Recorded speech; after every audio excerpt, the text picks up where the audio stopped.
bienvenue à Suivez le lapin blanc dans cet épisode intitulé Aimer son ennemi. Dans le Third Jesus, Deepak Chopra comprend deux éléments fondamentaux qui font à mon sens défaut dans l'Église et ses adeptes. 1. Le travail de conscience est nécessaire afin de comprendre et d'incarner les enseignements de Jésus. 2. C'est une recherche et un travail personnel. Un ami m'a offert une Bible qu'il avait en trop. Une Bible de Jérusalem datant de 1955 et ayant appartenu à un curé. Elle est fort intéressante car elle possède des notes de bas de page et des textes d'introduction aux différents livres la constituant. Bien sûr, il l'oriente vers une lecture catholique de l'ouvrage, mais ces informations supplémentaires permettent une compréhension autre du texte et ou soulever des questions. Une lettre est incluse dans cette Bible venant d'une société catholique et qui explique qu'il est dangereux de lire la Bible sans encadrement et citant des passages justifiant ce « danger », très révélateur. La Bible fut une lecture interdite au peuple pendant fort longtemps. Gutenberg a démocratisé l'accès à la Bible, mais les catholiques furent bloqués par le latin de la Vulgate pendant encore fort bien longtemps. Comparer différentes versions de la Bible est assez révélateur. Le texte de la King James dit autre chose que celui des Bibles catholiques. Le passage de Job que j'étudiais en fin de semaine est assez révélateur. Deepak Chopra n'hésite pas à comparer le texte de différentes versions. Il a aussi recours à des textes gnostiques. Gnos veut dire savoir. Au début du christianisme, il y avait deux mouvements, celui de l'Église, avec un contrôle hiérarchique, et celui gnostique, où chaque individu était encouragé à faire sa recherche et à étudier les textes par lui-même. L'Église a tout fait pour écraser le mouvement gnostique qui menaçait son autorité. Elle y est pratiquement parvenue. D'où l'importance des manuscrits trouvés à Nag Hammadi. Ce sont des écrits gnostiques, ceux-là même que l'Église s'est appliquée à détruire afin que ses fidèles n'y aient pas accès. Par un jeu du destin, nous y avons accès maintenant, et ils offrent une lecture différente des enseignements de Jésus. Chopra s'intéresse à l'enseignement « Aimer ses ennemis ». Il cite différents passages du Nouveau Testament à ce sujet et tâche de concilier les contradictions. Il n'est pas prêt à avancer que ces contradictions sont dues à des modifications ultérieures faites à dessein. Moi, si. L'enseignement de Jésus est clair, mais il menace les fondements mêmes de l'Église qui tâche de se justifier et de contrôler le message. Lorsque Jésus dit d'aimer ses ennemis, il veut dire aimer ses ennemis. Point final. Il emploie une image très parlante. Citation.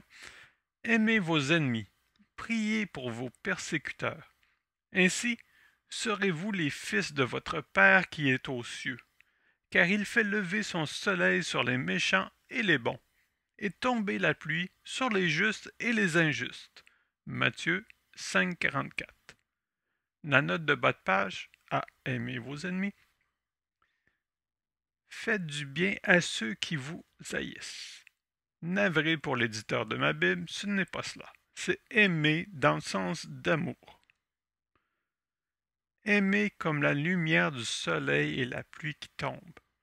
Tâche ardue même pour un chrétien. Pourtant, c'est ce que nous devons faire. Co nous explique comment y parvenir. Citation. Dans la vie, les situations sont riches en opportunités pour ceux qui souhaitent se polariser concernant toujours le choix de l'amour l'emportant sur celui de la peur. Ainsi que nous l'avons dit précédemment par l'intermédiaire de cet instrument, devant une difficulté à surmonter, il est bon de se demander, entre guillemets, où se trouve l'amour en ce moment. Quand cette question est posée, parfois on ne peut pas apercevoir d'amour dans la situation. Cela crée alors l'opportunité d'ouvrir votre cœur pour permettre à l'amour du Créateur de passer à travers vous, de sorte que, dans cette situation, l'amour soit passé par vous. Ce n'est pas tant une discipline dans laquelle vous devez exprimer ce que vous savez qu'une discipline dans laquelle vous vous permettez à vous-même de devenir un phare, en nettoyant les lentilles de votre lanterne de manière à ce que ni haine, ni jalousie n'y adhèrent, et que vous soyez devenu transparent dans votre personnalité, car vous ne pouvez pas aimer le monde de votre propre chef. Vous seriez sûrement rapidement à court d'amour, car l'amour du mental et du cœur humain est fini. Mais l'amour du Créateur unique infini est, lui, infini. Extrait d'une séance du 28 mars 2009. Notre cœur humain est limité. Il peut aimer, mais pas tant que cela.